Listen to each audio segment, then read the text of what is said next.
Award-winning TV presents a selection of news reports from independent and state-controlled broadcasters from throughout the Middle East.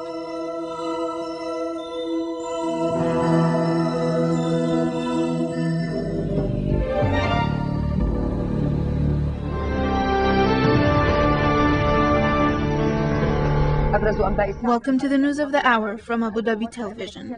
The U.S. forces declare that the coalition forces have arrested the former president of the Iraqi military agency, Ibrahim Ahmed Abdel-Sattar al-Tikriti. They also arrested an Al-Ba'ath Party official in the municipality of Diyala.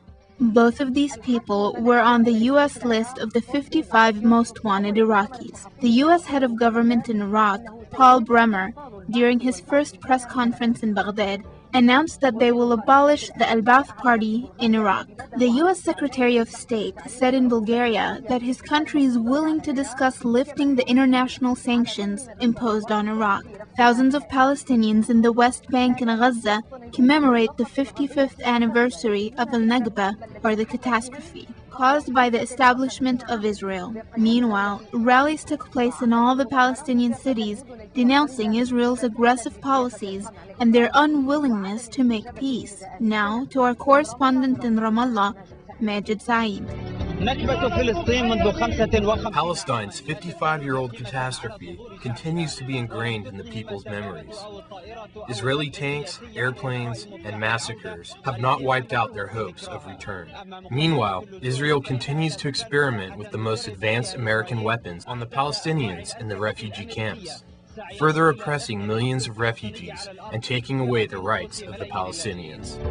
The Lebanese army announced that together with the Syrian army, they stopped a terrorist plan to attack an embassy of one of the Western countries.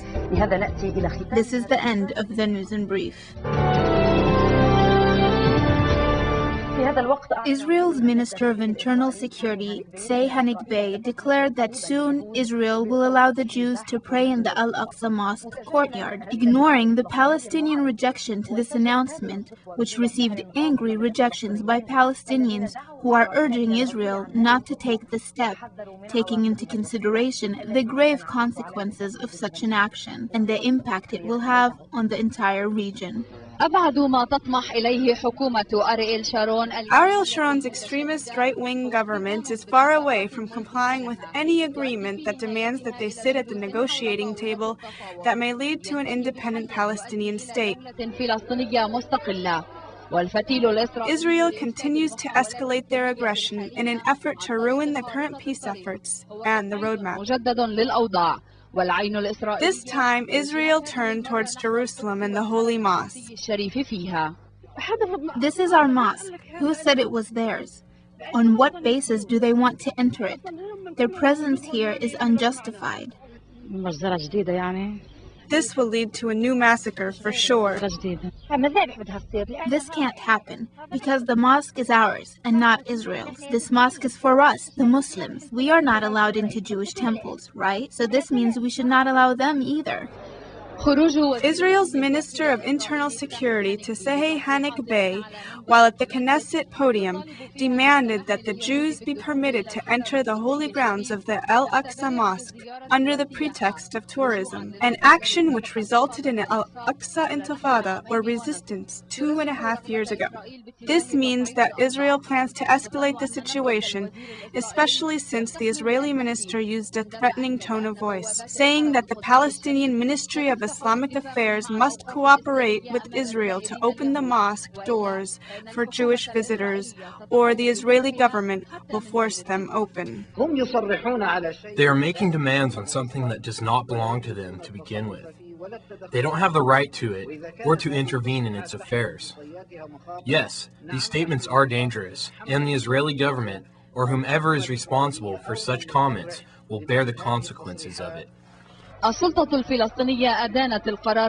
Palestinian Authority condemned this Israeli decision, asking for immediate Arab and international intervention, reminding us of the actions that ignited Al Aqsa's Intifada or resistance, where Ariel Sharon went on his provocative visit to Al Aqsa Mosque. Israel is fully aware of Jerusalem's significance and importance to the Palestinians, in particular the Holy Al Aqsa Mosque.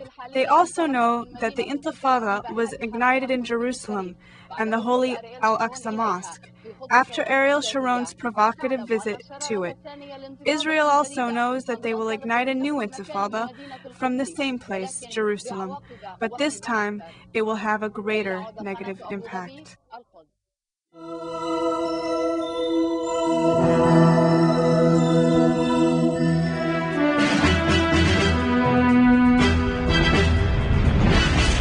It is another tragic day for the Palestinians after Israeli occupation troops killed 3 Palestinians, including a young boy, and wounded 10 others early Thursday during a massive Israeli incursion into the northern Gaza Strip town of Beit Hanun. The killings occurred as Palestinians were marking the Nakba, or catastrophe, when Israeli militias occupied their land and forced them into exile 55 years ago to establish the State of Israel. And Palestinians still this very day are still struggling to establish an independent state. The Nakba, or catastrophe, goes on for the Palestinians 55 years after Israeli militias usurped their land and expelled hundreds of thousands. And as Palestinians mark the Nakba, Israeli occupation troops killed a 12-year-old Mohammed Zanin Thursday and 2 other Palestinian men in a massive Israeli incursion into northern Gaza Strip. Doctors said that Mohammed was left bleeding for 3 hours because the occupation troops prevented paramedics from reaching the scene of the Israeli crime. Israeli troops also wounded at least 10 other Palestinians in the dawn aggression on Beit Hanun, mounted by some 70 Israeli tanks accompanied by 4 bulldozers and 2 combat helicopters. Israeli forces destroyed at least 4 houses in the area and surrounded 10 other houses. They ordered residents to leave as they conducted house-to-house searches. Israeli snipers posted on the roofs of 7 buildings in Beit Hanun faced tough resistance from Palestinian fighters and fierce clashes erupted. Israeli tanks also moved to surround the nearby town of Beit Lahia and the Jabalia refugee camp between Beit Lahia and Gaza City. Earlier, Israeli troops in Barazil refugee camp pounded Khan Yunis in southern Gaza Strip, wounding a Palestinian man. Palestinian fighters retaliated by targeting an Israeli settlement in southern Gaza Strip with 2 mortar shells. Israeli troops acknowledged a house was damaged in the pounding. In the West Bank, Israeli occupation troops arrested Wednesday 3 Palestinians when Israeli undercover forces raided homes in the Jenin refugee camp. Qatari Foreign Minister Hamad bin Jassim Al Thani said his country is prepared to raise the level of diplomatic relations with Israel if progress is registered in the stalled Middle East settlement process. Relations between Qatar and Israel are currently limited to a trade mission. The Qatari minister met his Israeli counterpart Silvan Shalom on Wednesday in Paris. It was Shalom's first meeting with an Arab foreign minister since he was appointed on February 27. Washington again warned Iran and Syria against behavior it considers detrimental to the United States, including support for what it called terrorists and nuclear weapons programs. This coincided with Iranian President Said Mohammad Khatami's stop in Damascus after wrapping up a 3-day visit to Lebanon. Iran, Syria and Lebanon discarded the renewed threats and proceeded in stressing cooperation and their support to resistance groups. Khatami ended today his 2-day visit to Syria and arrived in Yemen, where he is expected to enhance bilateral ties and discuss the regional situation with his counterpart Ali Abdullah Saleh.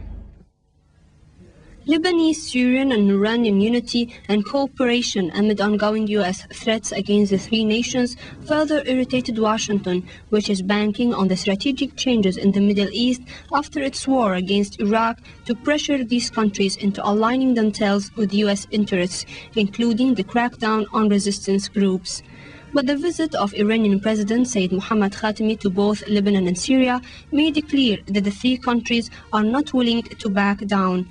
While still in Lebanon, Sayyid Khatami praised the resistance, which he said was a purely Lebanese reality and part of Lebanon's defensive power. Sayyid Khatami told his Syrian counterpart, Bashar al-Assad, that Damascus and Tehran were and still are in the same trench. Both leaders insisted that cooperation between the two countries at this time is more important than at any time in the past. Both men agreed that the only peace that could last is the peace based on justice and that secures the people's rights and dignity. In a presidential statement, Assad highlighted Iranian-Syrian talks to preserve the integrity and unity of Iraq and to reach a just and comprehensive settlement to the Arab-Israeli conflict. Faced with this Middle East reality, U.S. Secretary of State Colin Powell said the U.S. was worried about Iran's nuclear program, adding the U.S. will act along with the international community to persuade Iran not to proceed in this direction. However, he said military action against Iran was not an option in the meantime. This was an echo to what White House National Security Advisor Condoleezza Rice said a day earlier. Judging matter on the U.S. scale, Rice said Iran continues to engage in a behavior that is deeply troubling and anti-ethical to American interests. Again, Rice said that the U.S. has raised alarm over Iran's nuclear program over a long period of time, adding that the U.S. believes this program to be a disguise for a nuclear weapons program. And monopolizing Iraq as a U.S. property, she cautioned Iran against trying to secretly import its form of a government into neighboring post-war Iraq. As for Syria, Rice said Washington's relationship with Damascus has been problematic because of the policies and behavior of Syria, especially Syrian support for so-called terrorism. Rice said that this situation, which she described as difficult, is not likely to improve without some major changes, such as Syria's willingness to end what she called occupation of Lebanon. The United States criticized Saudi Arabia that it did too little to prevent the triple bomb attacks on a residential complex in Riyadh. As top Saudi clerics declared that such attacks violate Islam. Meanwhile, a team of 6 experts from the Federal Bureau of Investigation is expected to arrive in Riyadh on Thursday to join the ongoing probe into the bombings. The United States attributed Monday's bombings in Saudi Arabia to Osama bin Laden's Al-Qaeda network and accused Riyadh of doing too little to prevent the attacks.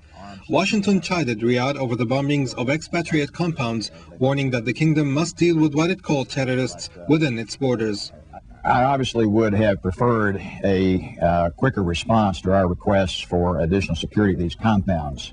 We also went to the management of some of the compounds and asked them to increase their own security, because in the final analysis they have that responsibility.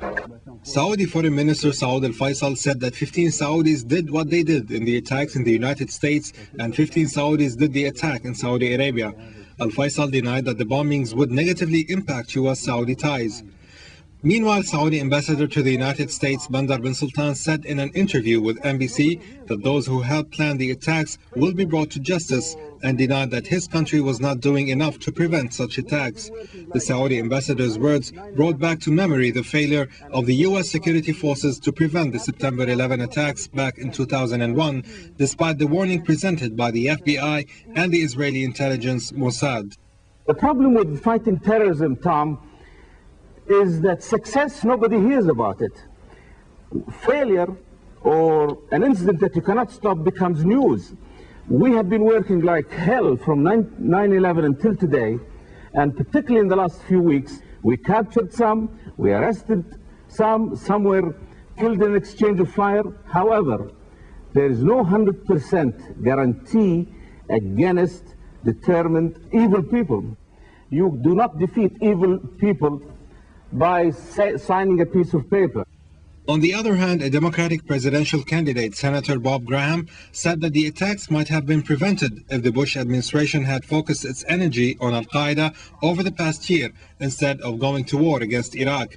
Graham said that war on Iraq was a distraction that took the Americans off the track of the so-called war on terrorism, and winning this war, he added, was just slipping away. Monday's attacks that left over 34 people dead, including many Americans, could widen rifts between Saudi Arabia and the U.S., deepening the American suspicions of an ally now seen as a source of Al-Qaeda militancy and fueling the resentment of many Saudis as U.S. policy towards Iraq and the Palestinians. But advantages of attacks such as Monday's always find their way to the White House. U.S. President George W. Bush found another pretext to move forward with his so-called war on terrorism, of which he said was far from over.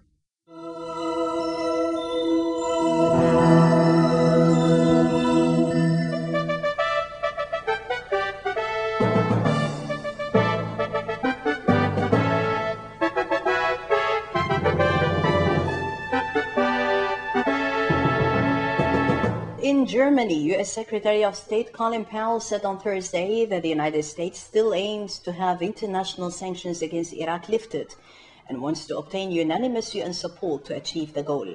Powell is due to hold talks on Friday morning with both German Chancellor Gerhard Schröder and Foreign Minister Joschka Fischer to be focused on sanctions imposed on Iraq, transatlantic ties and bilateral issues. Earlier in Bulgaria, Powell said that Washington would consider accepting just a suspension of UN sanctions on Iraq to help Baghdad to resume oil exports and prompt an economic recovery in the war-battered country. The U.S. high-ranking diplomat said that he and the Bulgarian Prime Minister had discussed a draft resolution on lifting sanctions on Baghdad, which Washington has submitted to the UN Security Council. The Security Council is due on Thursday to discuss the U.S. proposal, which would end the economic sanctions imposed on Iraq in 1990 and effectively put the country and its vast oil reserves under U.S.-British control for at least 1 year. The plan has run into opposition from a number of countries, notably Russia, which insists that UN arms inspectors be allowed back to Iraq to certify that it has no weapons of mass destruction before the sanctions then could be removed. Which remain, and the sponsors promise to come back. And after that, when we have all this information, including the continued opinion being provided to us by the Secretariat, we would have to start negotiating something. And Iraq's new U.S. Administrator Paul Bremer vowed on Thursday to boost security and wipe out the remains of Saddam Hussein's regime. Bremer, holding his first press conference since taking over the much criticized U.S. administration on Monday, also pledged to bring back law and order and assured Iraqis that Saddam's Ba'ath Party was gone forever. The new U.S. chief for Iraq, who replaced retired U.S. General Jay Garner, said 15,000 more troops would be sent there and that 4,000 military police would be put on the streets of Baghdad. In addition to the massive reconstruction of a nation battered by 3 wars in 23 years and more than a decade of crippling UN sanctions, Bremer will also guide Iraq's transition to an interim Iraqi government.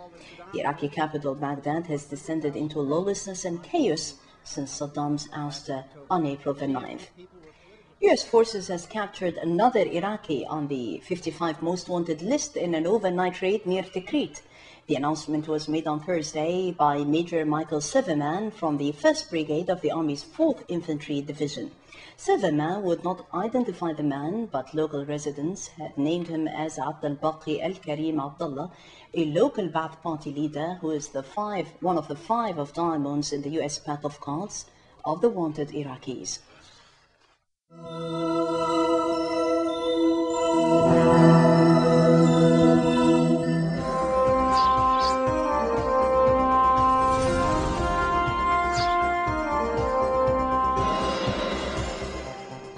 In Baghdad, Iraq's new U.S. civil administration said American forces would break the grip of lawlessness in the country.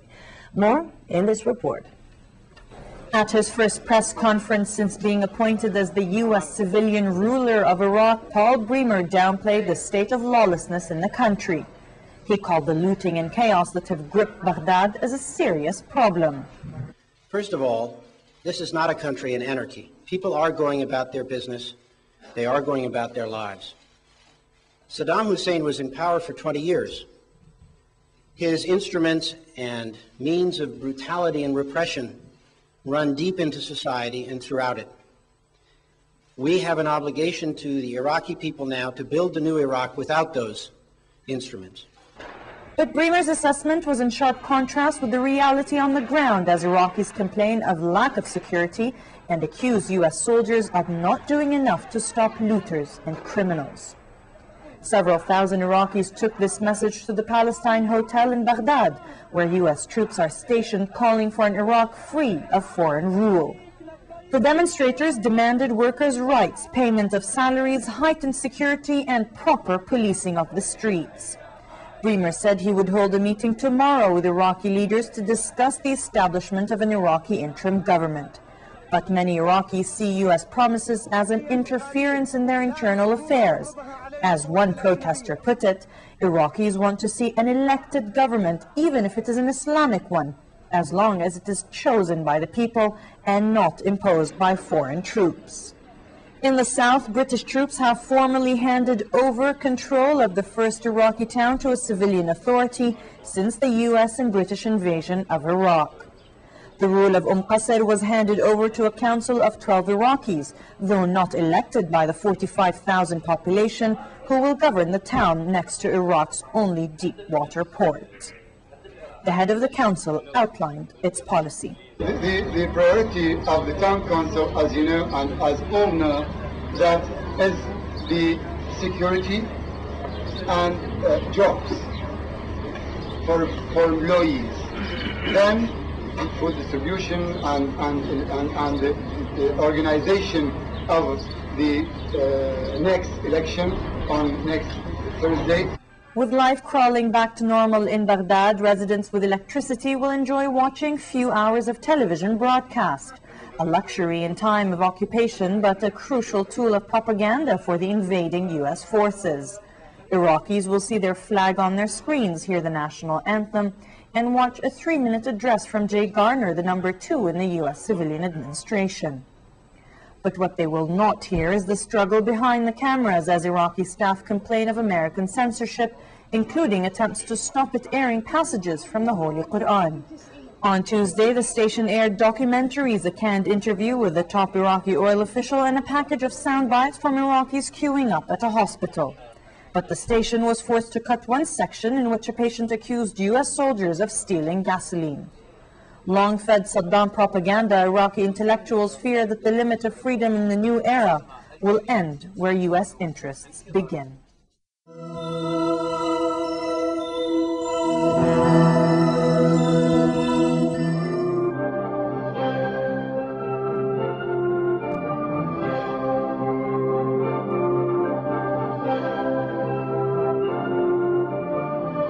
Iranian President Mohammad Khatami, on the third leg of his four-nation tour, which has taken him to Yemen, arrived in the capital Sana'a on Thursday and was officially welcomed by the Yemeni's President Ali Abdullah Saleh.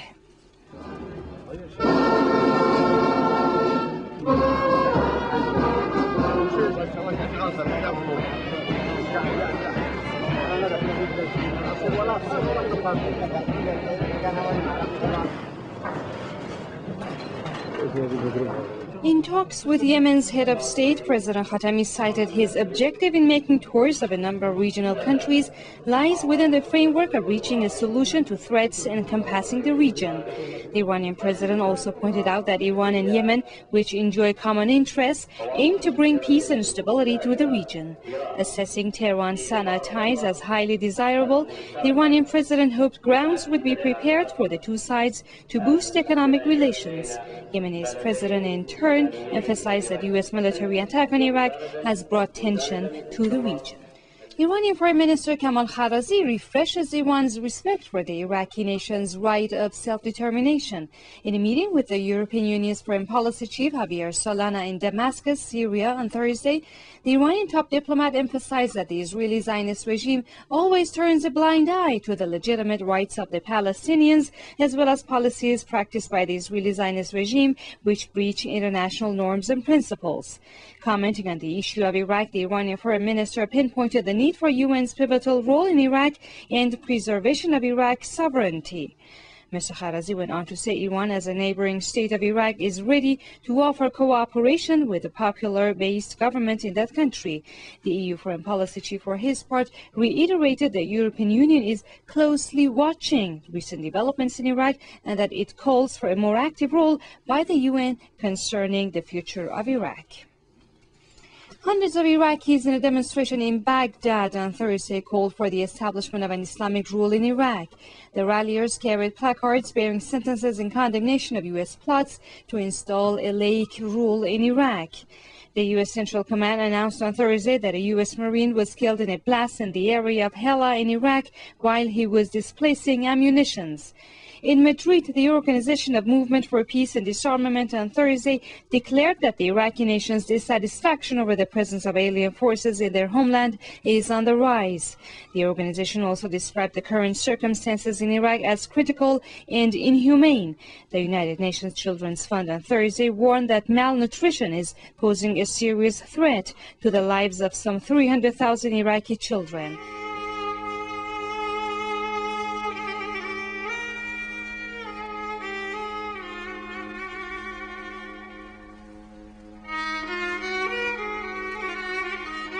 Mosaic is made possible by a grant from the John S. and James L. Knight Foundation, which promotes journalism excellence worldwide and invests in the vitality of 26 U.S. communities, and the William and Flora Hewlett Foundation,